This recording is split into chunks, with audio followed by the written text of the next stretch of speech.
새벽 눈길 위에 한 남자가 무릎을 꿇고 있었습니다.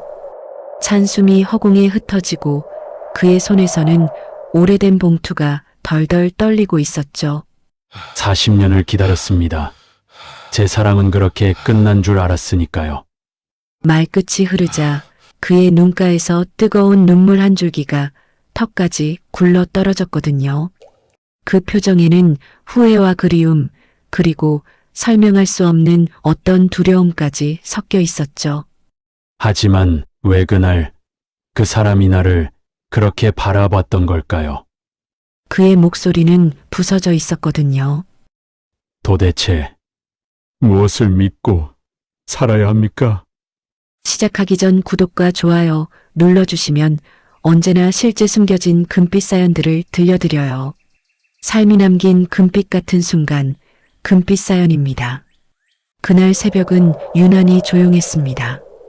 눈은 많이 오지도 않았고 그렇다고 멈추지도 않았죠. 그냥 세상이 숨을 고르고 있는 것처럼 얇게 쌓이고 있더라고요. 가로등 불빛이 하얗게 번지는 아래 그 골목 한가운데서 숨길은 무릎을 꿇고 있었거든요. 오래 그렇게 있었던 모양이었죠. 어깨에는 눈이 소복이 쌓여 있었고 다리는 이미 감각을 잃은 듯 굳어 있었거든요. 숨을 내쉴 때마다 찬 공기가 하얗게 흩어졌죠. 이 골목은 그에게 특별한 곳이었으니까요. 40년 전 하연과 처음 손을 잡았던 곳이었거든요. 그날도 눈이 내렸었죠. 하연은 추워하며 그의 손을 잡았고 숨길은 그 순간을 평생 기억하게 됐거든요. 지금 그 자리에 무릎을 꿇고 있는 것도 우연은 아니었어요. 발이 기억하고 있었거든요. 마음이 이끄는 대로 걸었더니 이곳에 와 있었으니까요. 손에는 회색 봉투 하나가 들려 있었거든요. 오래된 테이프 자국이 군데군데 남아 있었고 모서리는 손때가 묻어 닳아 있었죠. 봉투 표면에는 희미하게 펜 자국이 보였거든요. 누군가 뭔가를 쓰려다 말았던 흔적 같았죠. 안에는 사진 몇 장과 편지들이 들어 있었어요. 40년 동안 모아온 것들이었거든요. 봉투는 그의 손보다 더 떨리고 있었으니까요. 40년을 기다렸습니다. 숨길은 그렇게 말하다가 끝내 말을 삼켰죠. 더 이어가면 안 될 것 같았거든요. 말이 길어지면 마음이 무너질 것 같았으니까요. 목구멍에서 무언가가 치밀어 올랐지만 그는 꼭 눌러 삼켰거든요. 고개를 숙인 채 눈길을 바라봤죠. 눈 위에는 아무 흔적도 없었거든요. 다 지워지고 다 덮여 있었죠. 발자국도 바퀴 자국도 아무것도요. 그게 이상하게 마음을 아프게 했지만요. 사람도 이렇게 사라지는 건가 싶어서요. 시간이 지나면 모든 게 이렇게 하얗게 덮이는 건가 싶었거든요. 이순길은 그날 왜 이 골목에 와 있었는지 스스로에게도 설명하지 않았지만요. 설명할 수 없었거든요. 그냥 발이 여기로 왔고 마음이 여기서 멈췄을 뿐이었죠. 새벽 4시에 잠에서 깨어 옷을 입고 현관문을 나섰을 때부터 이미 알고 있었는지도 몰라요. 이 골목으로 올 거라는 걸요. 악몽을 꿨었거든요. 하연이 멀리서 손을 흔들며 사라지는 꿈이었거든요. 그 꿈에서 깨어나자마자 봉투를 꺼내 들었고 코트를 입고 나왔죠. 그 눈빛에는 후회도 있었고 그리움도 있었고 무엇보다 말로는 꺼낼 수 없는 두려움이 섞여 있었으니까요. 이 모든 감정이 한꺼번에 올라올 때 사람은 무릎을 꿇게 되더라고요. 서 있을 힘이 남아있지 않았거든요. 다리가 저절로 꺾였죠. 봉투를 열어볼까 하다가 그는 다시 가슴 쪽으로 끌어당겼어요. 눈에 젖을까 봐서요. 아니, 젖는 건 종이가 아니라 마음일지도 몰랐죠. 이 봉투만은 아직 그대로 두고 싶었을지도 몰랐지만요. 이것까지 흐트러지면 진짜 끝일 테니까요. 그는 그렇게 혼잣말을 했으니까요. 누가 들을까봐 아주 작게 말했지만 스스로는 분명히 들렸죠. 이 골목 어딘가에 아직도 그 목소리가 남아있을 것만 같았거든요. 하연의 웃음소리도 자신의 고백도 모두요. 천천히 일어서려 했지만 쉽지 않았지만요. 무릎에서 찌릿한 통증이 올라왔고 발목도 제대로 힘을 받지 못했죠. 한참을 그렇게 버티다가 겨우 일어섰어요. 내색하지 않았지만요. 이런 통증은 익숙했거든요. 인생이란 게 원래 아픈 데가 하나쯤은 늘 남아있는 거잖아요. 나이가 들수록 그 아픈 곳이 늘어나는 것뿐이었죠. 숨길은 봉투를 코트 안쪽 깊숙한 곳으로 넣고 단추를 하나하나 잠갔어요. 숨기듯 보호하듯 그렇게요. 그리고 정류장 쪽으로 걸어가기 시작했으니까요. 발자국 소리만이 고요한 새벽을 깨우고 있었죠. 뒤에는 무릎 자국이 눈 위에 선명하게 남아 있었지만요. 오늘이 지나면 뭔가가 달라질 것 같다는 생각이 들었으니까요. 좋은 쪽이든 나쁜 쪽이든 말이죠. 그래서 발걸음이 무거웠거든요. 괜히 한 발 한 발을 확인하게 되더라고요. 이 길을 이렇게 걸어도 되는 건지, 지금 방향이 맞는 건지 말이에요. 뒤를 돌아보고 싶었지만 그러지 않았어요. 돌아보면 다시 무릎을 꿇을 것 같았거든요. 그러면 영영 일어설 수 없을 것 같았으니까요. 하연이라는 이름은 숨길에게 아직도 현재형이었거든요. 과거로 밀어넣지 못한 이름이었죠. 그날 이후로 연락은 없었지만요. 전화도 편지도 아무것도요. 문을 열었을 때 방 안은 조용했고 그녀가 쓰던 컵 하나만 제자리에 놓여 있었죠. 물기가 마르지 않은 채로요. 아침 차를 마시다 말고 나간 것처럼요. 그게 전부였으니까요. 싸운 적도 없었고 마지막에 크게 다툰 말도 없었거든요. 그래서 더 이해할 수가 없었죠. 이유를 알았다면 조금은 나았을 텐데요. 사람이 떠날 땐 이유 하나쯤 남기고 가는 줄 알았거든요. 그런데 정하연은 아무 말도 하지 않았으니까요. 기다리다 보니 하루가 1년이 됐고 1년이 10년이 되더라고요. 그러다 보니 어느새 40년이 흐르게 되었더라고요. 이순길은 그동안 결혼도 하지 않고 스스로 포기하고 있었거든요. 누군가를 다시 만날 용기도 이유도 없었으니까요. 그저 같은 집에서 같은 자리에서 혹시나 하는 마음으로 살았을 뿐이었죠. 전화번호도 바꾸지 않았거든요. 하연이 전화할 수도 있었으니까요. 그는 늘 같은 생각을 했으니까요. 사정이 있었겠지요. 나보다 더 힘들었겠지요. 그렇게 생각해야 잠이 왔거든요. 혹시라도 자신이 버려졌다는 생각이 들면 그건 견딜 수 없었거든요. 그 생각을 하면 숨이 막혔으니까요. 그래서 그는 늘 자기 쪽으로 이유를 가져왔어요. 내가 부족했을지도 모르고 내가 눈치채지 못했을지도 모른다고요. 그렇게 생각하면 조금은 편했죠. 자책이 원망보다는 나았거든요. 원망하면 사랑이 무너질 것 같았으니까요. 정류장이 보이자 숨길은 잠시 멈춰섰습니다. 버스는 아직 오지 않았고 세상은 여전히 조용했죠. 멀리서 까마귀 한 마리가 울었어요. 새벽 5시가 조금 넘었을 거예요. 하늘은 아직 어두웠고 거리에는 사람이 없었죠. 그는 봉투가 있는 쪽을 한 번 더 눌러보며 낮게 중얼거렸어요. 그날 그 사람은 왜 나를 그렇게 봤을까요? 미워서였을까요? 아니면 미안해서였을까요? 혹은 그보다 더 복잡한 마음이었을지도 모르죠. 숨길은 아직도 몰랐거든요. 그리고 어쩌면 평생 모른 채 살아왔는지도 모르죠. 다만 한 가지는 분명했어요.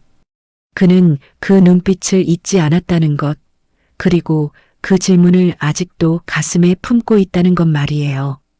40년이 지났는데도요. 버스가 멀리서 천천히 다가오고 있었거든요. 헤드라이트가 눈밭을 밝히고 있었죠. 하지만 숨길은 여전히 그 자리에 서 있었으니까요. 문이 열렸다가 닫히는데도 움직이지 못했거든요. 발이 떨어지지 않았죠.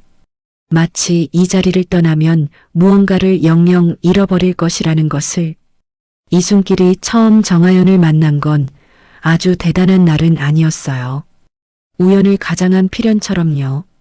특별한 사건도 없었고 운명 같은 느낌도 없었죠. 그냥 평범한 하루였고 그는 그날도 늘 그렇듯 식당 주방에서 일하고 있었거든요. 기름 냄새가 옷에 배어 있었고 손은 늘 뜨거웠죠. 앞치마를 두른 채 설거지를 하고 있을 때 문이 열리며 하연이 들어왔죠. 말수가 많지도 않았고 눈에 띄게 예쁜 얼굴도 아니었지만 이상하게 시선이 오래 머물더라고요. 처음 본 순간부터 뭔가 다르다는 걸 느꼈으니까요. 그 순간이 운명이 될 줄은 숨길은 꿈에도 몰랐을 테니까요. 하연은 새로 들어온 홀 직원이었거든요. 첫날은 서툴렀지만 열심히 했죠. 숨길은 주방 창문 너머로 그녀를 자주 봤거든요. 손님이 많을 때도 당황하지 않고 차분하게 움직이더라고요. 그 모습이 좋아 보였으니까요. 하연은 늘 조용했거든요. 숨길이 무거운 냄비를 옮기다 손을 대면 아무 말 없이 연고를 내밀었고요. 늦게까지 일을 하다 보면 그녀는 남은 반찬을 작은 그릇에 담아 슬쩍 놓고 갔죠. 이거 드세요. 그 말이 전부였지만 그 한마디가 하루를 버티게 했거든요. 숨길은 그때 알았습니다. 사람이 사람을 살게 할 수 있다는 걸요. 작은 관심 하나가 누군가에게는 빛이 될 수 있다는 것도요. 둘은 크게 고백하지 않았죠. 어쩌다 함께 걷게 되면 말이 없어도 어색하지 않았으니까요. 퇴근 후 같은 방향이었거든요. 숨길은 그 침묵이 좋았거든요. 설명하지 않아도 되는 사람 같았으니까요. 말로 채우지 않아도 편안한 사람은 흔치 않았거든요. 어느 날 하연이 말했어요. 여기 일 그만두면 뭐 하고 싶으세요? 숨길은 잠시 생각하다가 웃으며 대답했죠. 그냥 집 하나 있으면 좋겠어요. 크지 않아도요. 하연은 고개를 끄덕였죠. 그럼 같이 살면 되겠네요. 그 말이 그렇게 가볍게 나왔다는 게 오히려 더 진짜처럼 느껴졌거든요. 무겁게 준비하지 않아도 되는 편안한 사이가 인연이라는 것을 숨길은 알았으니까요. 결혼 이야기는 조심스럽게 오갔습니다. 큰 계획은 없었고 날짜도 정하진 않았죠. 다만 언젠가는 같이 살게 될 거라는 정도였어요. 숨길은 그 정도면 충분했거든요. 욕심을 부리면 깨질 것 같았으니까요. 행복은 조심스럽게 다뤄야 한다고 생각했거든요. 식당이 쉬는 날이면 둘은 시내를 걸었거든요. 놀이공원에도 가고 강변에도 앉았죠. 하연은 그네를 타며 웃었고 숨길은 그 모습을 가만히 바라봤어요. 그 웃음소리가 좋았거든요. 사진 찍어요. 하연이 말하면 숨길은 손사래를 쳤지만 결국 셔터를 눌렀죠. 부끄러웠지만 기록하고 싶었거든요. 그 사진들은 지금도 숨길의 서랍 속에 고이 접혀 있었으니까요. 숨길의 마음을 흔들어 놓고 약속과 사랑의 이름으로 온 그녀, 하연을 그는 진심으로 사랑했으니까요. 40년이 지났지만 색은 바래지 않았죠. 가난한 사랑이었지만 너무 소중했거든요. 숨길의 영혼은 이미 그녀의 것이라는 것을. 봄에 벚꽃이 흐드러지게 피던 날 둘은 나란히 걸으며 손을 맞잡았어요. 하연은 말했죠. 이 순간이 계속되면 좋겠어요. 숨길은 그녀의 손등에 입을 맞추며 대답했거든요. 그럴 거예요. 하연 씨. 그땐 정말 그럴 줄 알았지만요. 영원할 줄 알았습니다. 편지도 자주 주고받았어요. 하연의 글씨는 또박또박했고 숨길의 글씨는 삐뚤빼뚤했죠. 당신이 아니면 안 돼요. 하연이 쓴 편지 끝에는 늘 그런 말이 있었거든요. 숨길도 같은 마음이었지만 말로는 자주 하지 못했죠. 부끄러워서요. 대신 사랑해요라고 짧게 썼죠. 하연은 그걸 읽고 얼굴을 붉히곤 했었죠. 그 모습이 예뻐서 숨길은 더 자주 편지를 썼거든요. 그런데 어느 날부터 하연이 조금씩 달라졌거든요. 말수가 줄어든 것도 아니고 표정이 어두워진 것도 아니었지만 어딘가 멀어져 있더라고요. 창밖을 자주 바라봤고 숨길의 말에 대답이 늦어졌죠. 무언가 생각에 잠긴 것 같았거든요. 숨길은 그걸 느끼고도 묻지 않았어요. 괜히 물었다가 상처 줄까 봐서요. 사람 마음은 다치기 시작하면 건드릴수록 더 다치니까요. 그래서 기다리기로 했지만요. 하연이 먼저 말할 때까지요. 그리고 그날이 왔습니다. 출근해보니 하연이 오지 않았으니까요. 처음엔 늦는 줄 알았죠. 아플 수도 있다고 생각했거든요. 점심이 지나도 저녁이 되어도 연락은 없었지만요. 숨길은 퇴근 후 그녀의 방으로 달려갔죠. 문은 잠겨 있지 않았고 방 안은 정돈돼 있었어요. 옷도 그대로였고 컵 하나만 책상 위에 놓여 있었죠. 물기가 아직 마르지 않은 채로요. 아침 차를 마시다 말고 나간 것 같았거든요. 마치 잠깐 나간 사람처럼요. 그날 이후 정하연은 돌아오지 않았습니다. 숨길은 화를 낼 수가 없었어요. 이유를 몰랐거든요. 미안하다는 말도 헤어지자는 말도 없었죠. 그래서 그는 기다렸거든요. 오늘은 오겠지, 내일은 연락하겠지 하면서요. 일주일이 지나고 한 달이 지나고 1년이 지났어요. 그렇게 하루가 1년이 됐고 1년이 10년이 됐죠. 그는 그동안 다른 사람을 만나지 않았습니다. 마음이 움직이지 않았거든요. 다른 사람을 볼 수가 없었으니까요. 사람들은 가끔 물었거든요. 왜 아직 혼자세요? 좋은 사람 소개해 드릴까요? 그럴 때마다 숨길은 웃으며 말했죠. 기다리는 사람이 있어서요. 그 말이 이상하게 들릴 수도 있겠지만 그는 진심이었다는 것을.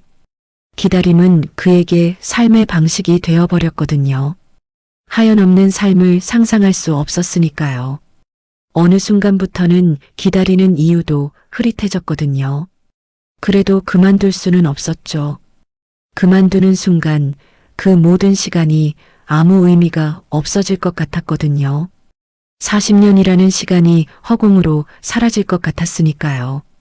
그래서 그는 스스로에게 말하곤 했죠. 사정이 있었겠지. 나보다 더 힘들었겠지.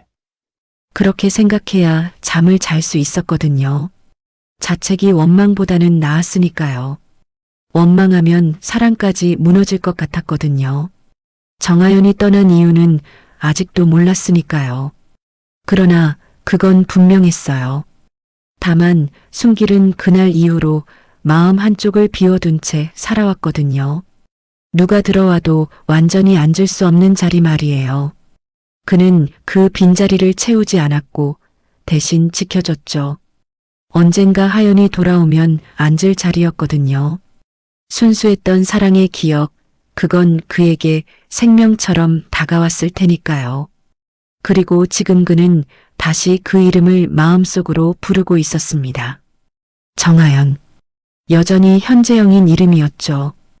돌아올 수 없는 사람의 이름을 그는 아직도 현재 시제로 불렀으니까요. 과거로 보낼 수 없었거든요. 이순길이 그 요양원 앞에 서 있기 시작한 건 특별한 계기가 있었거든요. 누군가 하연이 가족에게 버려졌다고 들었기 때문이었죠. 정확한 정보는 아니었지만요. 식당에서 우연히 들은 이야기였고 그마저도 확실한 건 아니었죠. 하지만 그녀의 행방을 숨길은 찾을 수 없었고 무작정 집 근처 요양원에서 그녀를 기다리기로 무의식적으로 결심했던 거였으니까요.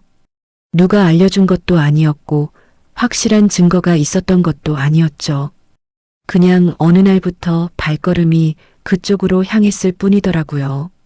버스를 타고 가다 창밖으로 보인 건물 하나, 그게 전부였습니다. 회색 외벽에 창문이 많았고 낮에도 불이 켜져 있는 곳이었죠. 정문 옆에는 작은 화단이 있었고 누군가 심어놓은 국화가 시들어가고 있었거든요. 이유는 몰랐지만 마음이 그 앞에서 멈췄으니까요. 내려야 할 것 같았거든요. 마치 이곳에 하연이 있을 것 같은 느낌이 들었거든요. 처음엔 잠깐 서 있다가 돌아갔어요. 오래 있지 않았고 누군가를 찾는 눈빛도 아니었죠. 그저 창문을 한번 훑어보고 고개를 숙이고 돌아서는 정도였어요. 용기가 나지 않았거든요. 만약 하연이 정말 안에 있다면 자신을 보고 어떤 표정을 지을지 두려웠으니까요. 그런데 그게 하루가 되고 이틀이 되더라고요. 숨길은 스스로에게 묻지 않았어요. 왜 여기인지, 왜 자꾸 오는지 말이에요. 괜히 물었다가 대답을 듣게 될까 봐서요. 그 대답이 두려웠거든요. 요양원 앞에는 낡은 벤치가 하나 있었어요. 페인트가 벗겨져 있었고 나무가 갈라진 곳도 있었죠. 그는 늘 그 근처에 섰어요. 앉지는 않았죠. 앉으면 오래 있을 것 같았거든요. 서 있다가 발이 시리면 발끝으로 눈을 차며 시간을 재듯 버텼어요. 손은 주머니에 넣었다 뺐다 반복했죠. 그 모습이 누군가에겐 이상하게 보였을지도 몰라요. 하지만 순길에게는 그저 하루의 일부였거든요. 아침에 일어나 이곳에 와서 서 있는 것이 그의 일상이 됐거든요. 요양원 직원들은 처음엔 그를 신경 쓰지 않았으니까요. 어르신 보호자겠거니 했고 동네 사람일 수도 있겠다고 생각했죠. 그런데 며칠이 지나고 또 그 다음 주가 되자 눈에 밟히기 시작했거든요. 저분, 왜 매일 저기 서 계세요? 누군가 그렇게 말했고 다른 누군가는 고개를 끄덕였죠. 그 질문은 금방 답이 없는 불안으로 바뀌더라고요. 혹시 이상한 사람 아닐까요? 그런 말도 나오기 시작했죠. 의심은 그렇게 싹트기 시작했거든요. 숨길은 그런 시선을 느끼고 있었습니다. 느끼지 못할 리 없었죠. 사람은 자기에게 쏠리는 눈을 본능처럼 알아차리니까요. 그래서 그는 더 조심하게 됐어요. 고개를 너무 들지 않으려 했고 창문을 오래 보지도 않았거든요. 혹시라도 누군가와 눈이 마주치면 괜히 오해할까 봐서요. 그는 늘 손에 쥔 봉투를 더 꽉 쥐었으니까요. 마치 그게 자신을 증명해 줄 거라고 믿는 것처럼요. 이 봉투가 자신의 진심을 말해줄 거라고 생각했거든요. 어느 날은 직원 한 명이 문 앞까지 나왔다가 그를 힐끗 보곤 안으로 들어갔으니까요. 그 짧은 시선이 순길의 마음을 더 불편하게 만들었죠. 판단하는 눈빛이었거든요. 그는 한 발짝 물러섰고 고개를 숙였죠. 괜히 왔나. 그런 생각이 스쳤지만 발은 쉽게 떨어지지 않았으니까요. 돌아서면 오늘 하루가 통째로 빠져나갈 것 같았거든요. 그 하루가 무너지면 지금까지 온 날들도 다 의미를 잃을 것 같았으니까요. 숨길은 요양원 안으로 들어간 적이 한 번도 없었거든요. 문 손잡이에 손을 댄 적도 없었죠. 그저 바깥에서 창문 너머를 바라볼 뿐이었지만요. 안으로 들어가면 정말로 확인하게 될 것 같았거든요. 하연이 있는지 없는지를요. 그 확인이 두려웠거든요. 어떤 날은 커튼이 쳐져 있었고 어떤 날은 누군가의 그림자만 스쳐 지나갔어요. 그 그림자 하나에 마음이 덜컥 내려앉기도 했죠. 혹시나 하는 마음 때문이었어요. 하지만 그는 끝내 누구의 이름도 부르지 않았지만요.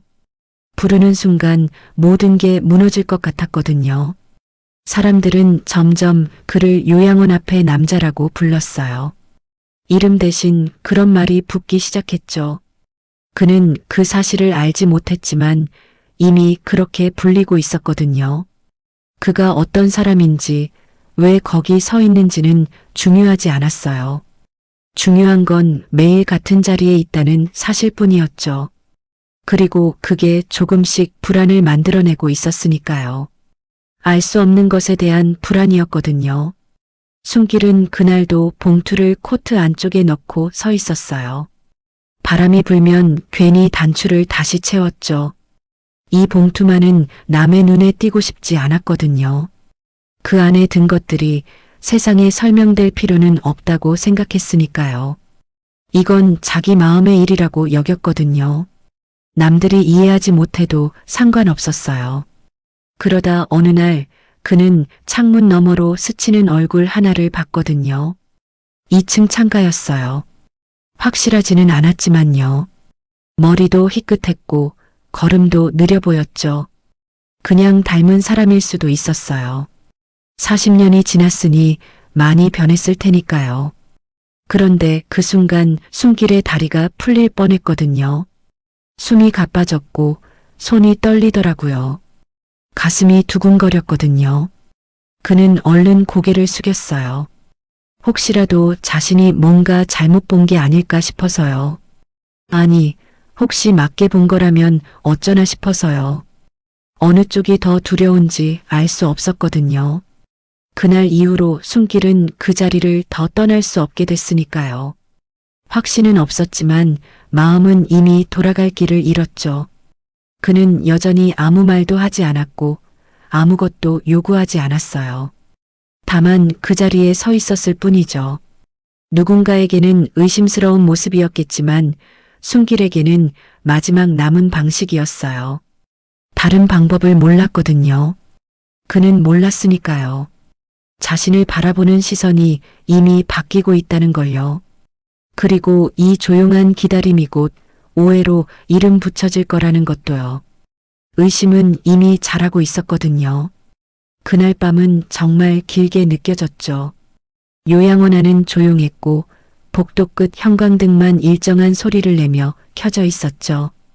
야간 근무를 서던 직원은 졸음을 쫓으려고 커피를 한 모금 마시다가 습관처럼 CCTV 화면을 훑어봤어요. 늘 보던 풍경이었고 특별할 건 없어 보였거든요. 1번 화면에는 정문이, 2번 화면에는 복도가, 3번 화면에는 주차장이 보였죠. 그런데 4번 화면 한쪽에 익숙한 그림자가 보이더라고요. 그는 요양원 앞, 늘 그 자리에 서 있던 남자였어요. 이순길이었죠. 그는 그날도 코트를 여미고 서 있었고 고개를 들었다가 이내 숙였거든요. 바람이 불자 어깨가 크게 흔들렸고 잠시 후 그의 손이 얼굴로 올라가더라고요. 그 장면이 이상하게 시선에 걸렸죠. 평소와 다른 움직임이었거든요. 직원은 화면을 조금 확대해 봤으니까요. 흐릿한 화면이 조금 더 선명해졌거든요. 그때였습니다. 숨길의 어깨가 분명히 떨리고 있었고 고개를 숙인 채 한참을 움직이지 않더라고요. 손수건으로 얼굴을 가린 듯 했지만 이내 손을 내려놓는 순간 화면 속에서 반짝이는 게 보였으니까요. 눈물이었죠. 그는 울고 있었거든요. 소리도 없이 오래 참다가 결국 터져나온 사람처럼요. 가로등 불빛 아래서 그의 눈물이 한 줄기씩 흘러내렸거든요. 직원은 그 모습을 보며 잠시 멈칫했어요. 동정심이 올라왔거든요. 한 직원은 잠시 망설였어요. 그냥 넘길 수도 있었죠. 그런데 마음 한구석이 불편했거든요. 왜 저렇게 매일 와서 울지? 그 질문이 머릿속을 맴돌았거든요. 동정심보다는 불안감이 먼저 올라왔어요. 혹시 문제가 생기면 자기 책임이 될 수도 있었으니까요. 결국 그는 원장에게 이 사실을 알려야겠다고 생각했어요. 괜히 일이 커질까 봐서가 아니라 문제가 될 수 있다고 느꼈거든요. 그렇게 판단하는 순간 숨길은 이미 사람이 아니라 상황이 되어버렸으니까요. 다음 날 아침 원장 마지숙은 화면을 보며 아무 말도 하지 않았어요. 눈물에 동요하지도 않았고 사정을 묻지도 않았죠. 그녀에게 중요한 건 감정이 아니라 리스크였거든요. 잠시 화면을 보다 이렇게 말했어요. 저분 계속 저러고 계셨나요? 직원이 고개를 끄덕이자 원장은 수첩에 메모를 남겼거든요. 불안 요소, 반복 출연, 외부인, 감정적 불안정. 단어들은 차갑고 간단했어요. 그 메모 한 줄로 숨길은 관찰 대상이 되었죠. 다음 날부터 직원들의 시선이 달라졌거든요. 이전엔 그냥 스쳐 지나가던 사람이었는데 이제는 일부러 한 번 더 보게 되더라고요. 누군가는 창문 쪽을 힐끗거리며 오늘도 왔네라고 말했고 누군가는 어제 울던 거 봤어요? 하고 낮은 목소리로 서로들 속닥거렸거든요. 복도에서 몇몇이 모여 속삭이기도 했죠. 불쌍하긴 한데 좀 이상하지 않아요? 매일 저렇게 서 있는 게 정상인가요? 눈물은 공감이 아니라 의심의 재료가 되어버렸으니까요. 슬픔이 아니라 불안의 증거로 읽혔거든요. 숨길은 그 변화를 느끼고 있었어요. 사람들의 시선이 조금 더 오래 머무는 걸, 문이 조금 더 빨리 닫히는 걸요. 누군가 창문 너머로 자신을 보고 있다는 느낌도 들었죠. 관찰당하는 느낌이었거든요.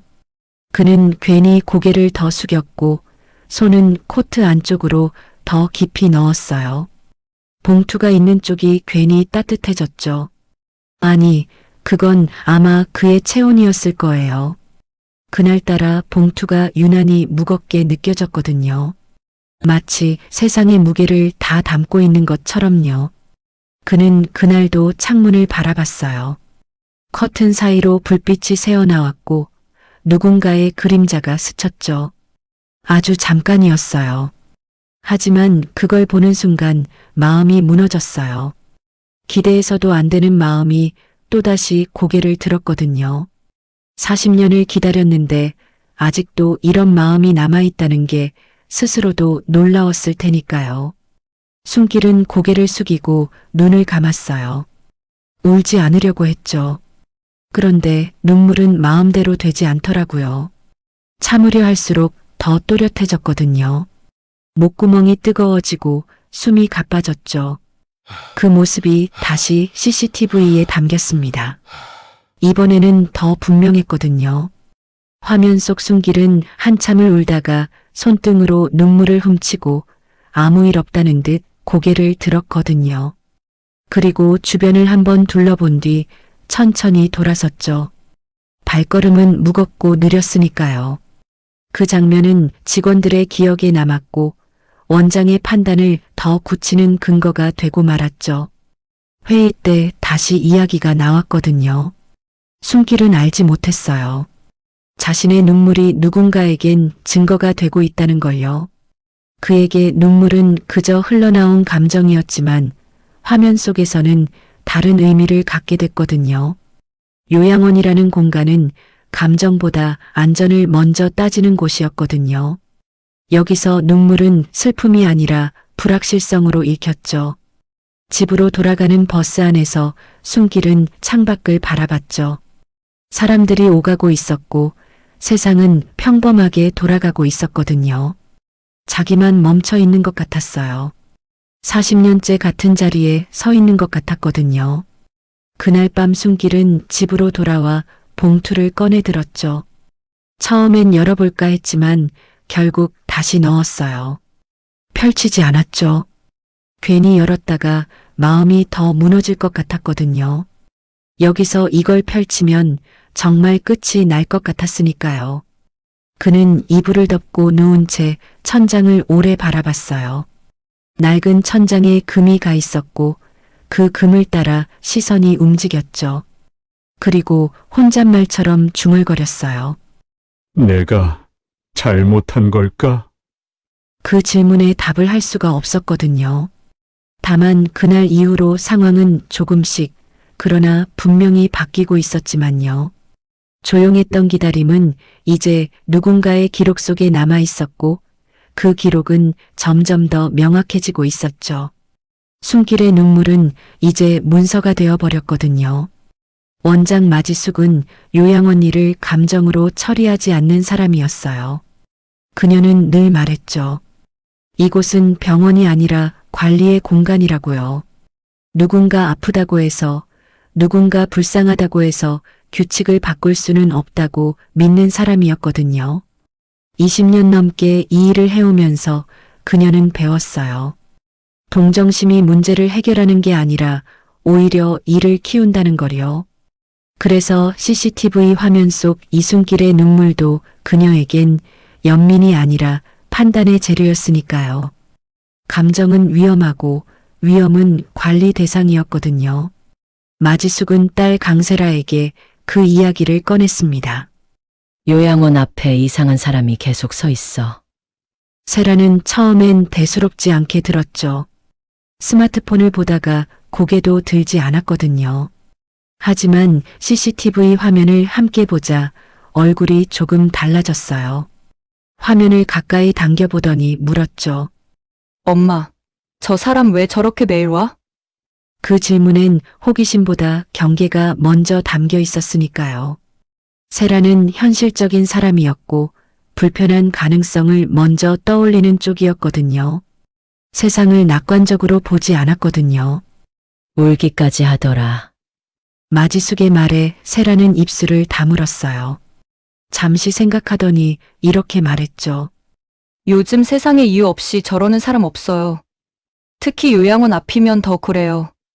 금전 목적이거나 아니면 세라는 말끝을 흐렸지만 그 의미는 분명했으니까요.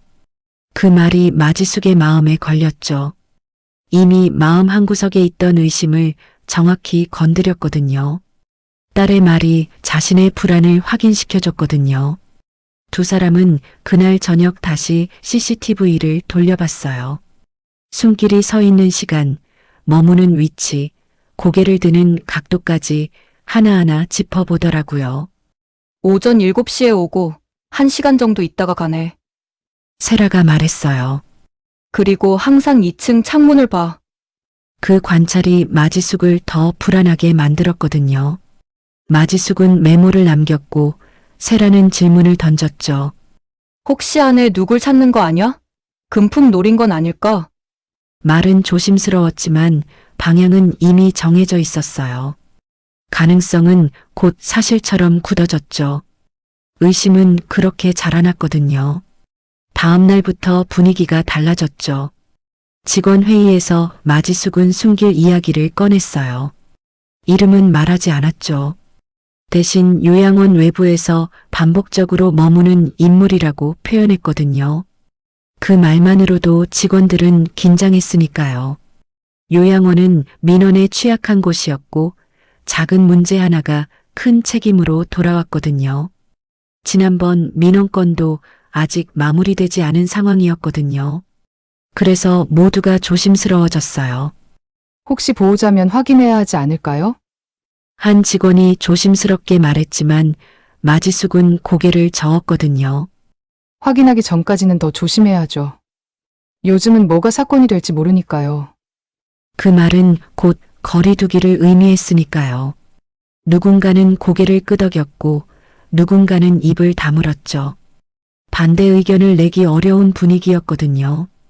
그렇게 의심은 공유되었고 공유된 의심은 힘을 얻었어요. 조직의 의심은 개인의 의심보다 훨씬 강했거든요. 숨길은 그 변화를 몸으로 느꼈습니다.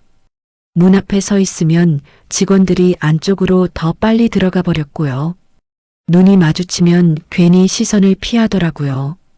어떤 직원은 창문 커튼을 아예 닫아버렸어요. 그는 그게 자신 때문이라는 걸 알았지만 이유를 묻지 않았죠. 물어보는 순간 정말 문제가 될 것 같았거든요. 그래서 그는 더 작아지려고 했어요. 더 조용히, 더 눈에 띄지 않게요. 하지만 작아질수록 더 이상하게 보였거든요. 그날 오후 세라는 요양원 앞까지 나와 숨길을 멀찍이서 관찰했으니까요. 그는 늘 그랬듯 서 있었고 아무 행동도 하지 않았죠. 손은 주머니에 넣은 채 고개만 가끔 들었거든요. 그런데 그 평범함이 오히려 세라를 더 불안하게 만들었어요. 아무것도 안 하는 게 더 이상해. 보통은 뭔가 하잖아요, 엄마. 그녀는 그렇게 말했죠. 그 말이 마지숙의 마지막 망설임을 지워버렸어요. 딸의 확신이 자신의 결정을 정당화시켜줬거든요. 세라는 계속 지켜봤어요. 숨길이 어떤 창문을 보는지, 언제 고개를 드는지, 얼마나 오래 있는지요. 그녀에게 숨길은 이미 관찰 대상이었거든요. 사람이 아니라 데이터였어요. 그래서 더 냉정하게 판단할 수 있었죠. 마지숙은 결심했어요. 이 문제를 개인의 사연으로 두지 않겠다고요. 관리의 문제로 올려놓겠다고요. 그 선택은 그녀에게 합리적이었고 책임 있는 판단이었어요. 요양원을 지키는 일이었죠. 하지만 그 순간 숨길의 이야기는 사라졌어요. 남은 건 리스크라는 단어뿐이었죠. 40년의 기다림도, 봉투 속 편지들도, 그 모든 것이 단 한 단어로 축약됐거든요. 그날 저녁 숨길은 요양원 앞에 서 있다가 괜히 발걸음을 옮겼어요. 늘 서던 자리에서 한 발짝 뒤로 물러났죠. 바람이 더 차갑게 느껴졌고 봉투는 여전히 가슴 안쪽에 있었습니다. 무거웠거든요. 그는 작게 중얼거렸죠. 괜히 왔나 보네. 그 말엔 서운함보다 체념이 담겨 있었어요. 싸울 힘이 남아있지 않았거든요. 숨길은 몰랐어요. 이제 자신이 더 이상 의심받는 사람이 아니라 곧 조치의 대상이 될 거라는 거요. 그리고 이 작은 의심들이 모여 자신을 향한 확신으로 바뀌고 있다는 것도요. 그 확신이 곧 행동으로 이어질 거라는 것도요. 그날 이후 요양원은 그를 바라보는 방식을 바꿨죠. 그리고 그 변화는 머지않아 숨길에게 직접 닿게 될 예정이었죠. 경찰에게 전화를 거는 건 시간 문제였거든요. 마지숙은 이미 명함을 꺼내놓았으니까요. 그날은 눈이 내리지 않았거든요. 대신 날씨가 유난히 차가웠죠. 바람이 불 때마다 귀끝이 얼얼했고 사람들은 괜히 목을 움츠리고 걸었어요. 하늘은 잿빛이었고 구름은 낮게 깔려 있었죠. 이순길은 평소처럼 요양원 앞에 섰어요. 늘 서던 자리였고 늘 하던 자세였죠. 다만 그날은 이상하게 마음이 불안했어요. 이유는 알 수 없었지만 발바닥부터 서늘한 기운이 올라오더라고요. 뭔가 잘못될 것 같은 예감이 들었거든요. 집을 나서기 전부터 마음이 편치 않았어요. 아침에 봉투를 꺼내 들었을 때부터 손이 떨렸거든요. 꿈을 꿨었어요. 하연이 자신을 보고 돌아서는 꿈이었거든요. 그래서 출발하기 전에 한참을 망설였죠. 그는 코트 안쪽을 한 번 더 여몄어요. 봉투가 제대로 들어있는지 확인하려는 듯 손으로 가슴을 눌렀죠. 괜히 봉투가 튀어나와 보일까 봐서요. 이곳에서는 괜히 눈에 띄는 게 싫었거든요. 사람들의 시선이 이전과 다르다는 걸 그는 이미 느끼고 있었으니까요. 마치 무언가 잘못된 사람을 보는 것 같은 시선이었거든요. 문이 열리는 소리가 났습니다. 자동문 특유의 기계음이었죠. 숨길은 반사적으로 고개를 들었다가 이내 숙였어요. 원장 마지숙과 직원 한 명이 밖으로 나오는 게 보였거든요. 둘의 표정은 단단했어요. 입술은 굳게 다물어져 있었고 걸음걸이에는 주저함이 없었죠. 숨길은 그걸 보는 순간 이 일이 가볍지 않다는 걸 알았어요. 준비된 대면이었거든요. 마지숙은 그에게 다가오며 말했어요. 어르신, 그 목소리는 차분했지만 거리감이 분명했어요. 예의는 있었지만 온기는 없었죠. 숨길은 바로 대답하지 못했어요. 괜히 말을 잘못하면 상황이 더 꼬일 것 같았거든요. 그래서 잠시 머뭇거리다 고개를 끄덕였죠. 목소리가 나오지 않았어요. 여기 계속 계시면 곤란합니다. 그 말이 먼저 나왔어요. 숨길은 입을 열었다가 닫았어요. 할 말은 있었지만 정리가 되지 않았죠.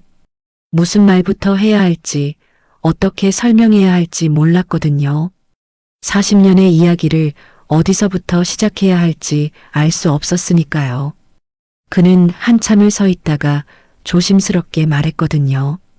저는 그냥 말끝이 흐려졌죠. 마지숙은 그 말을 기다리지 않았어요. 들을 생각이 없었거든요. 보호자도 아니시고 방문 일정도 없으시잖아요. 그런데 계속 이렇게 서 계시면 저희도 곤란해요. 그녀의 말은 사실이었고, 그래서 더 아팠어요. 반박할 수 없었거든요. 직원은 옆에서 말없이 서 있었거든요. 시선을 피하고 있었죠. 발끝만 보고 있었으니까요. 그 모습이 순길의 마음을 더 무겁게 했죠. 누군가의 눈을 피하게 만들었다는 사실 자체가 이미 잘못을 저지른 것처럼 느껴졌거든요. 순길은 자기가 사람들에게 짐이 되고 있다는 걸 깨달았거든요. 저는 사람 하나를 순길은 다시 말을 꺼냈지만 목소리가 떨렸으니까요. 그 떨림이 그의 진심보다 먼저 드러났죠. 손도 떨리고 있었거든요. 마지숙은 그 모습을 보고 고개를 저었어요. 더 듣지 않겠다는 표정이었거든요. 다시는 오지 마세요. 그 말은 단정적이었고 여지가 없었어요. 순길은 그 자리에서 굳어버렸죠. 머릿속이 하얘졌고 무슨 말을 해야 할지 떠오르지 않았거든요. 그는 잠시 주변을 둘러봤어요. 지나가던 사람들이 멈춰서서 이쪽을 보고 있었거든요. 호기심 어린 눈빛, 불편한 표정, 수군거리는 입술들이 보였어요. 그 시선들이 하나같이 무겁게 느껴졌죠. 자신이 구경거리가 됐다는 게 수치스러웠거든요. 경찰을 부를 수도 있습니다. 마지숙의 말은 낮았지만 분명했어요. 그 순간 순길은 아무 말도 하지 않았거든요. 아니, 할 수가 없었죠. 설명하려는 순간 모든 게 변명처럼 들릴 것 같았거든요. 그는 고개를 숙였어요. 그게 그가 할 수 있는 전부였죠. 미안하다는 말조차 나오지 않았어요. 사과할 일이 뭔지도 모르겠었거든요. 그는 천천히 뒤로 물러났어요. 늘 서 있던 자리에서 한 발짝 또 한 발짝이요. 발이 떨어질 때마다 마음이 함께 떨어지는 느낌이었으니까요. 봉투가 가슴 안쪽에서 더 무겁게 느껴졌죠. 마치 이 상황을 모두 보고 있는 것처럼요. 40년의 무게가 한꺼번에 쏟아지는 것 같았거든요. 마지숙은 그가 멀어지는 걸 끝까지 지켜보지 않았어요. 이미 할 일을 했다고 생각했거든요. 직원도 조용히 안으로 들어갔죠.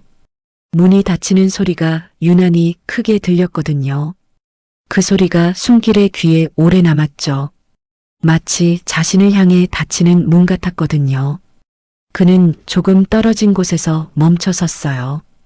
그리고 한참 동안 움직이지 않았죠. 누군가가 지나가며 그를 힐끗 봤지만 순길은 고개를 들지 않았으니까요. 이곳에 더 있으면 안 된다는 걸 이제는 알아버렸거든요. 그가 서 있던 자리는 이제 그의 자리가 아니었어요. 그렇게 정해진 것 같았거든요. 괜히 왔나. 그는 그렇게 중얼거렸죠. 이곳에서 그가 할 수 있는 일은 끝난 것처럼 느껴졌으니까요. 40년을 기다렸지만 결국 이렇게 끝나는 건가 싶었거든요. 하지만 발은 쉽게 떨어지지 않았지만요. 돌아서면 정말로 끝이 날 것 같았거든요. 그래서 그는 잠시 더 서 있다가 결국 천천히 발걸음을 옮겼거든요. 뒤를 돌아보지 않고요. 돌아보면 무너질 것 같았거든요. 그날 순길은 처음으로 요양원 앞에서 쫓겨났어요. 그리고 그 순간 그의 기다림은 더 이상 조용한 것이 아니게 되었으니까요. 이제 그는 갈 곳을 잃었죠. 40년을 지탱해온 그 자리를 잃었거든요. 순길은 그날 집으로 바로 돌아오지 못했어요. 요양원에서 멀어질수록 발걸음이 느려졌죠. 어디로 가야 할지 정하지도 않았고 굳이 정하고 싶지도 않았어요. 그냥 몸이 멈추는 데까지 걷고 싶었거든요. 생각을 하고 싶지 않았거든요. 바람이 불 때마다 코트 속으로 찬 공기가 파고들었고 봉투는 가슴 안쪽에서 묵직하게 눌러오더라고요. 골목을 돌아 나오다 그가 잠시 멈춰 섰을 때 봉투가 손에서 미끄러졌어요. 손에 힘이 빠져 있었던 모양이었죠. 눈 위로 봉투가 떨어지며 안에 있던 종이 몇 장이 흩어졌어요. 사진도 몇 장 나왔고 편지 봉투도 보였죠. 숨길은 당황해서 몸을 굽혔어요. 그건 아무에게도 보이면 안 되는 것들이었거든요. 이건 자신만의 것이었거든요. 급하게 주워 담으려는데 누군가의 발이 그 앞에 멈췄어요. 요양원 직원이었어요. 낮에 문 앞에서 마주쳤던 얼굴이었죠. 그는 종이를 집어들다 말고 잠시 멈췄으니까요. 그 종이 위에는 젊은 여자의 얼굴이 찍혀 있었거든요. 오래된 사진이었고 가장자리는 누렇게 변해 있었어요. 사진 뒷면에는 희미하게 글씨도 보였죠. 1984년 봄 벚꽃 아래서라고 적혀 있었거든요. 직원의 눈이 사진과 숨길 사이를 오갔으니까요. 그 짧은 순간에 많은 생각이 지나갔겠죠. 이게 뭡니까? 그는 조심스럽게 물었지만 이미 표정은 굳어 있었어요. 의심하는 눈빛이었거든요. 숨길은 얼른 종이를 받아들었죠. 아무것도 아닙니다. 그렇게 말했지만 목소리는 떨렸으니까요. 숨기려 할수록 더 눈에 띄는 게 사람 마음이더라고요. 그는 사진을 봉투 안으로 밀어 넣으며 고개를 숙였거든요. 더 설명하지 않았죠. 설명하는 순간 이게 설명해야 할 일이 되어버릴 것 같았거든요. 그리고 숨길은 설명할 자신이 없었어요. 40년을 어떻게 설명하겠어요. 직원은 잠시 서 있다가 고개를 끄덕이며 돌아섰어요. 하지만 그 눈빛은 돌아서지 않았죠. 이미 마음속에서 무언가가 굳어지고 있었거든요. 숨길은 그걸 느끼고 있었지만 붙잡지 않았죠. 붙잡아도 달라질 게 없다는 걸 그는 오래전에 배웠거든요. 그저 봉투를 꼭 껴안고 그 자리에 서 있을 뿐이었죠. 그날 저녁 요양원 안에서는 다시 이야기가 돌기 시작했어요.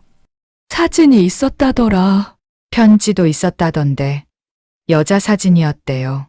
말은 점점 부풀었고 의미는 바뀌어 갔죠. 누군가는 40년이나 한 사람을 일하며 혀를 찾고 누군가는 그건 집착이지라고 단정했지만요. 복도에서 사무실에서 휴게실에서 같은 이야기가 반복되었죠. 사랑과 집착의 경계는 남의 이야기가 되는 순간 아주 쉽게 무너졌으니까요. 판단하기 쉬웠거든요. 원장 마지숙의 책상 위에도 그 이야기가 올라갔습니다.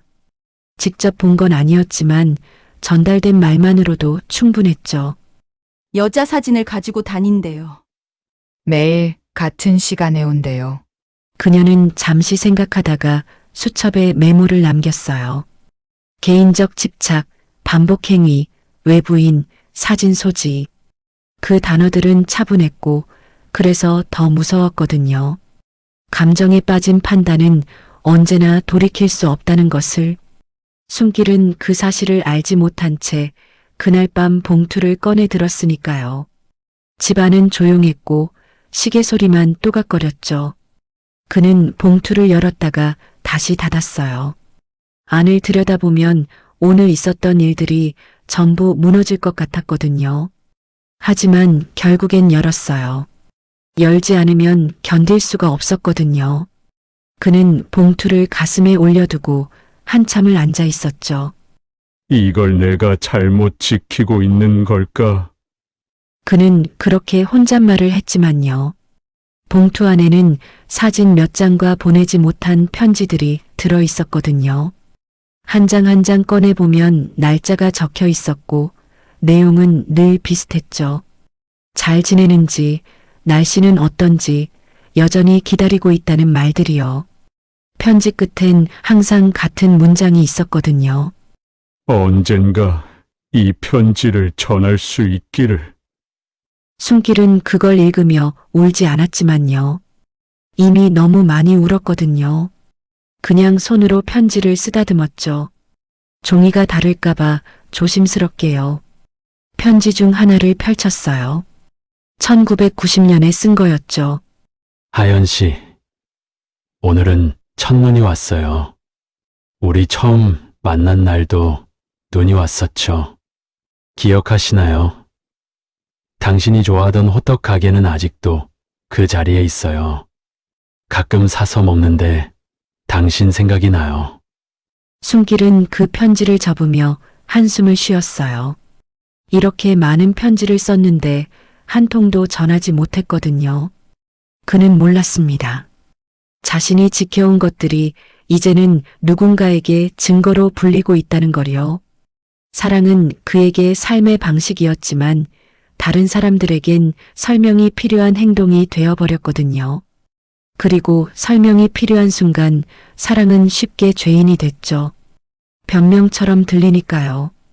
그날 이후로 요양원 사람들은 숨길을 다른 눈으로 보기 시작했어요. 이제 그는 그냥 서 있는 노인이 아니었죠.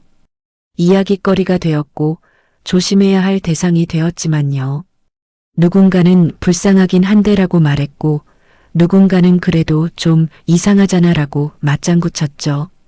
숨길의 사랑은 그렇게 죄의 모양을 갖추기 시작했으니까요. 누구도 그의 편이 아니었거든요. 그는 아직 그걸 몰랐습니다. 다만 마음 한쪽이 이유 없이 더 무거워졌을 뿐이었죠. 봉투를 다시 코트 안쪽에 넣으며 그는 창밖을 바라보았죠. 밤은 깊어가고 있었고 내일이 올 거라는 게 두려웠거든요. 내일이 되면 또 뭐가 달라질까 싶었거든요. 이미 충분히 많은 게 달라졌으니까요. 그를 부르는 전화는 갑작스러웠어요. 낯선 번호였고 목소리는 정중했지만 딱딱했죠. 확인할 게 있어서요. 오늘 시간 되시면 한번 나와 주실 수 있으세요? 그 한마디에 숨길의 가슴이 먼저 내려앉았거든요. 무슨 일인지는 묻지 않았죠. 이미 짐작하고 있었거든요. 요양원에서 신고한 거라는 걸 알았거든요. 그는 전화를 끊고 잠시 가만히 서 있었으니까요. 집안은 조용했고 봉투는 늘 그 자리에 있었죠. 오늘은 그 봉투를 들고 나가야 할 것 같았거든요. 혹시 증거가 필요할지도 모르니까요. 경찰서 앞은 생각보다 밝았습니다. 낮이었고 사람들도 오가고 있었죠. 이런 곳에서 올 일이 생길 거라고는 생각해 본 적이 없었거든요. 숨길은 문 앞에서 한번 숨을 고르고 들어갔죠. 그날따라 발걸음이 잘 떨어지지 않더라고요. 괜히 괜찮은 척하며 문을 열었죠. 내부는 형광등 불빛이 환했고 복도에는 여러 사람이 오가고 있었거든요. 안내를 받아 들어간 방은 작았어요. 의자는 딱딱했고 공기는 건조했죠.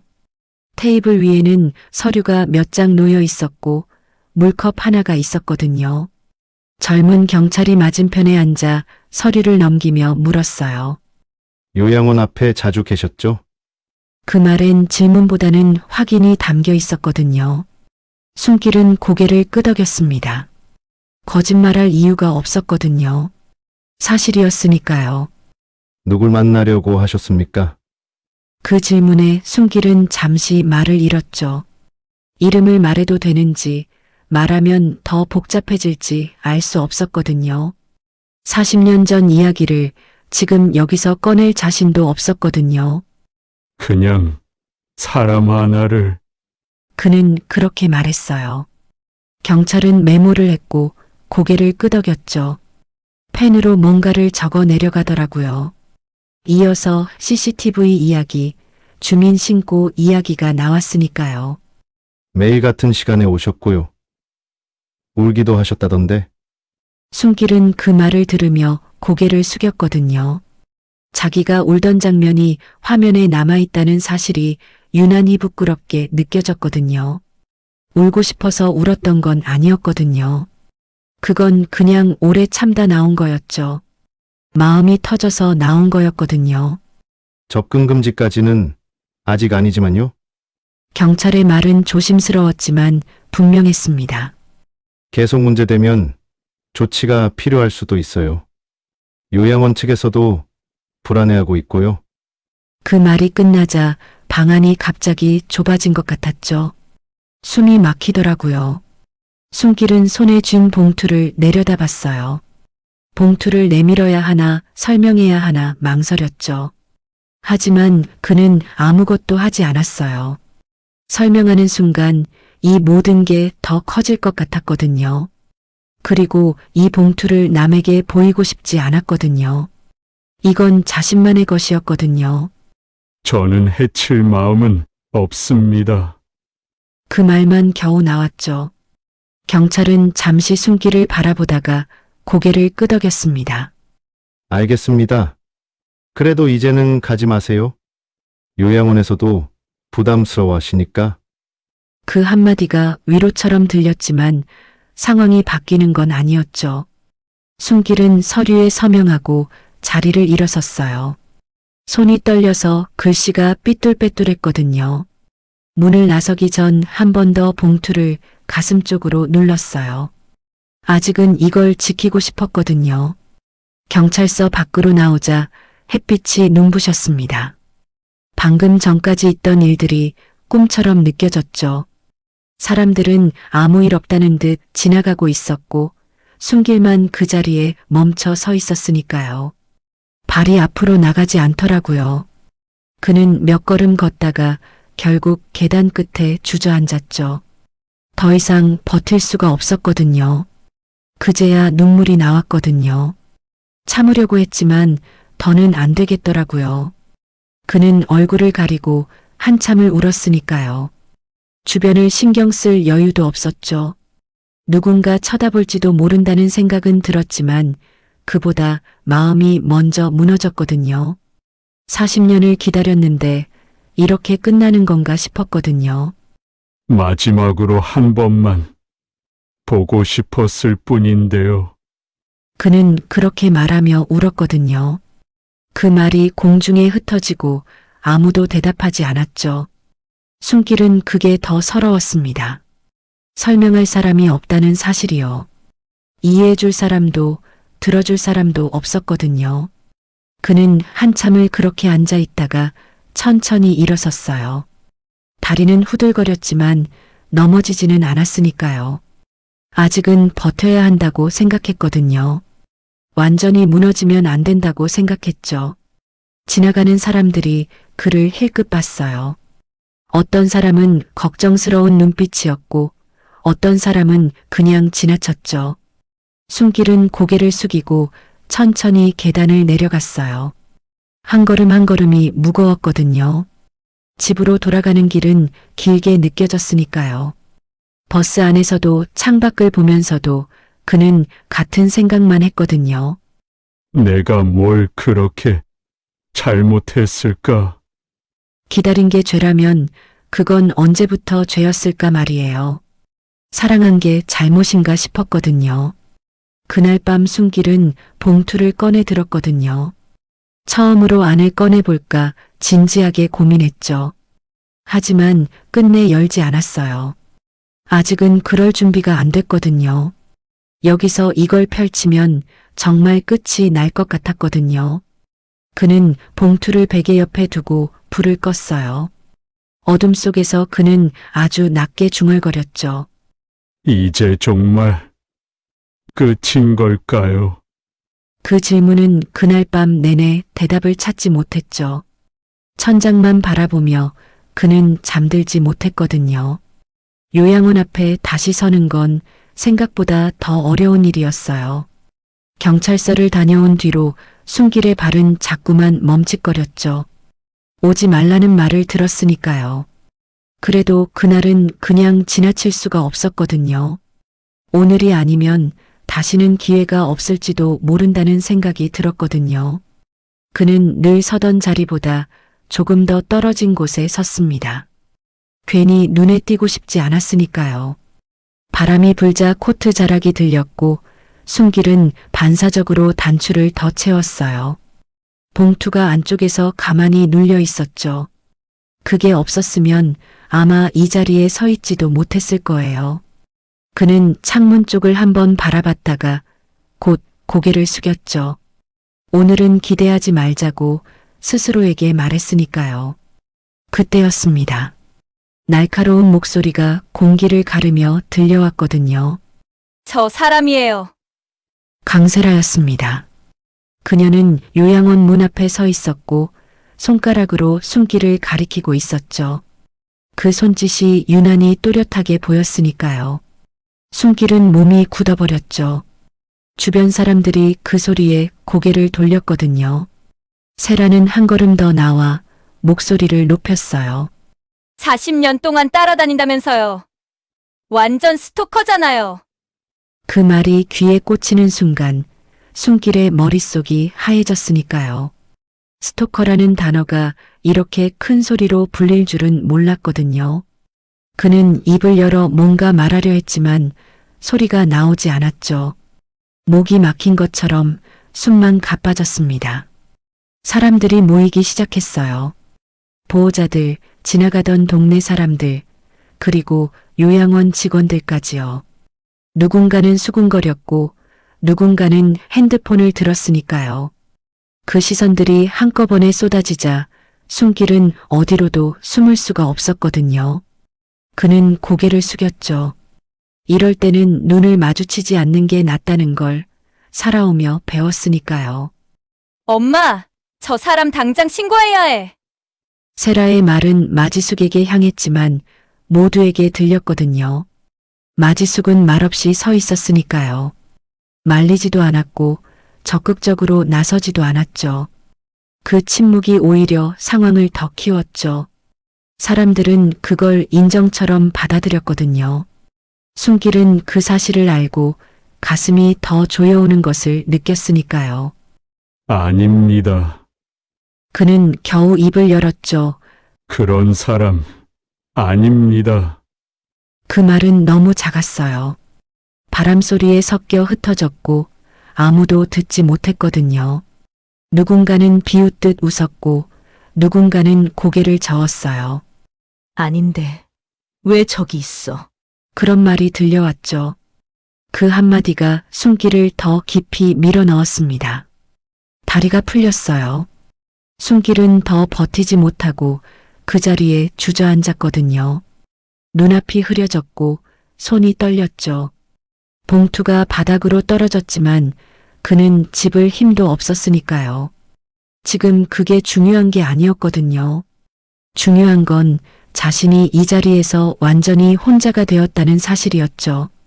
누군가 혀를 찾고 누군가는 고개를 저었거든요. 저 할배, 그 나이에 왜 저래? 그런 말들이 들려왔어요. 숨길은 그 말들이 칼처럼 느껴졌거든요. 몸보다 마음이 먼저 베이더라고요. 그는 얼굴을 들지 못했으니까요. 들면 더 많은 시선과 마주칠 것 같았죠.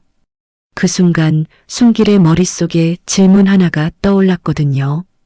혹시 정말 내가 잘못한 걸까? 기다린 게, 믿은 게, 이 자리에 서 있던 게 전부 잘못이었을까 말이에요. 그 질문은 그를 안에서부터 무너뜨렸죠. 그는 바닥에 앉은 채 한참을 움직이지 못했거든요. 누군가 경찰을 부르자는 말도 했지만 이미 상황은 충분히 잔인했거든요. 세라는 더 이상 말하지 않았고 사람들은 하나둘 흩어졌으니까요. 남은 건 숨길과 바닥에 떨어진 봉투뿐이었죠. 숨길은 천천히 봉투를 주었거든요. 봉투를 손에 쥐는 순간 눈물이 왈칵 떨어졌지만요. 그는 봉투를 가슴에 안고 아주 작게 중얼거렸죠. 이제 끝이겠지요. 그 말엔 분노도 원망도 없었거든요. 그저 체념뿐이었죠. 그날 숨길의 심장은 완전히 바닥에 닿았으니까요. 마치 죽은 것처럼요. 더 이상 내려갈 곳이 없는 자리였거든요. 요양원 안이 조금 분주해진 건 그날 오후였으니까요. 새 입소자가 들어온다는 소식 때문이었죠. 직원들은 침대를 정리하고 이름표를 붙이며 분주히 움직였거든요. 그 과정에서 누구도 그 노인의 이름이 이 숨길의 시간을 멈춰 세울 거라고는 생각하지 못했으니까요. 다만 조용히 아주 조심스럽게 들어온 노인이 있었을 뿐이었죠. 정하연이라는 이름이 명단에 적혀 있었습니다. 숨길은 그 사실을 알지 못한 채 요양원에서 조금 떨어진 버스 정류장에 서 있었죠. 오늘은 더 이상 가까이 갈 수 없다고 스스로에게 말했으니까요. 그는 봉투를 꺼내보지도 않았거든요. 꺼내는 순간 또다시 가슴이 무너질 것 같았죠. 그냥 손으로만 눌러보며 버텼지만요. 그때였습니다. 요양원 2층 창가에서 휠체어 하나가 멈춰 섰거든요. 직원이 등을 밀어주고 있었고 노인은 창밖을 멍하니 바라보고 있었죠. 그 순간 숨길은 그 장면을 보자 숨이 멎는 것 같았거든요. 확신은 없었어요. 머리도 희끗했고 얼굴도 많이 변해 있었으니까요. 그런데도 심장이 먼저 그녀를 알아봤거든요. 그는 순간 그 자리에 그대로 서 있었습니다. 부르지도 않았고 손을 흔들지도 않았죠. 그저 바라봤죠. 혹시라도 이게 착각일까 봐서요. 착각이라면 다시는 일어설 수 없을 것 같았거든요. 요양보호사 한 명이 그 모습을 지켜보고 있었죠. 그동안의 소문도 CCTV도 신고도 알고 있던 사람이었거든요. 하지만 창가에 선 노인의 눈빛이 이상하다는 것도 느꼈으니까요. 멀리 있는 누군가를 보는 듯한 오래된 기억을 더듬는 눈이었거든요. 보호사는 망설이다가 책상 서랍에서 종이 한 장을 꺼냈습니다. 숨길의 봉투에서 흘러나왔던 편지 중 하나였죠. 노랗게 바랜 종이, 삐뚤빼뚤한 글씨. 그녀는 그 편지를 정하연 앞에 조심스럽게 놓았거든요. 하연은 처음엔 아무 반응이 없었어요. 글씨를 읽는 것도 버거워 보였죠. 하지만 몇 줄을 지나자 손이 미세하게 떨리기 시작했으니까요. 숨이 가빠졌고 눈가가 붉어졌거든요. 그리고 그 순간 눈물 한 방울이 종이 위로 떨어졌어요. 이 이름이, 하연의 목소리는 아주 작았죠. 이 사람 이름이, 그녀는 다시 글씨를 따라가다가 입술을 떨며 말했죠. 숨길씨. 그 한마디였습니다. 크게 울지도 않았고 감정을 쏟아내지도 않았죠. 하지만 그 이름이 40년을 건너 정확히 도착했거든요. 그 순간 숨길은 그 자리에서 무너졌습니다. 아니, 무너진 게 아니라 다리가 풀렸다고 해야 맞겠죠. 그는 주저앉아 얼굴을 무릎 사이로 파묻어 버렸으니까요. 이번엔 숨기지 않았거든요. 요양원 안에서는 작은 소란이 일어났어요. 직원들이 모였고 원장 마지숙도 상황을 알게 됐으니까요. 그동안의 판단과 조치들이 한 사람의 이름 앞에서 흔들리기 시작했죠. 과잉 대응과 절차의 문제는 곧 조사로 이어질 예정이었어요. 마지숙은 아무 말도 하지 않았거든요. 그 침묵이 책임의 시작이란 것을요. 하연은 휠체어에서 천천히 손을 내밀었죠. 떨리는 손이었지만 방향은 분명했어요. 보호사가 그 손을 숨길 쪽으로 이끌어 주었죠. 숨길은 망설이다가 조심스럽게 떨리는 그녀의 손을 잡았거든요. 차가웠지만 놓치고 싶지 않았으니까요. 하연이 말했죠. 기다리게 해서 미안해요. 그래도 기다려줘서 고마워요. 숨길은 고개를 저었거든요. 눈물 속에서 기뻐 뛸 듯이 말했죠. 하연 씨, 어디에 갔다가 이제 온 거예요? 제가 당신을 얼마나 눈물로 기다린 것을 아신다면요. 그 말에 하연은 천천히 고개를 끄덕였거든요. 두 사람은 그렇게 말없이 손을 잡고 있었으니까요. 그 모습은 특별하지 않았고 그래서 더 애절했거든요. 누군가의 잘못을 따지지 않았고 지난 시간을 계산하지도 않았죠. 그저 다시 만났을 뿐이었거든요. 하연은 다시 말했죠. 숨길씨, 제가 당신을 만나러 집을 나섰는데 그날 저는 납치를 당해 강제로 임신을 하게 되었고 아이를 갖게 되었어요. 저도 당신에게 돌아가고 싶었지만 아이를 낳은 제가 당신 앞에 설 수 없어 그냥 살았거든요. 그래서 당신에게 갈 수가 없었거든요. 순길 씨, 죄송해요. 순길은 그 충격의 자리에서 무너졌죠. 심장이 터질 것 같은 고통을 느꼈을 테니까요. 쏟아지는 눈물과 아픔 때문에 순길과 하연은 서로 부둥켜 안았죠. 말없는 비명 같은 눈물이었죠. 순길은 하연이 받았을 고통을 생각하며 가슴이 무너졌거든요. 다시는 그녀의 손을 순길은 놓치고 싶지 않았으니까요. 그날 이후로 요양원 앞은 조용해졌습니다. 사람들의 말도 시선도 달라졌죠. 하지만 순길에게 중요한 건 그게 아니었죠. 그는 더 이상 혼자가 아니었거든요. 그리고 그는 다시 그녀의 이름을 부를 수 있게 되었으니까요. 눈은 다시 내리고 있었죠. 이번엔 내리는 눈이 아니라 순길과 하연의 깊은 상처를 덮어주는 포근한 눈처럼요. 오늘도 금빛 같은 하루 되이소. 다음 사연에서 또 뵙겠습니다.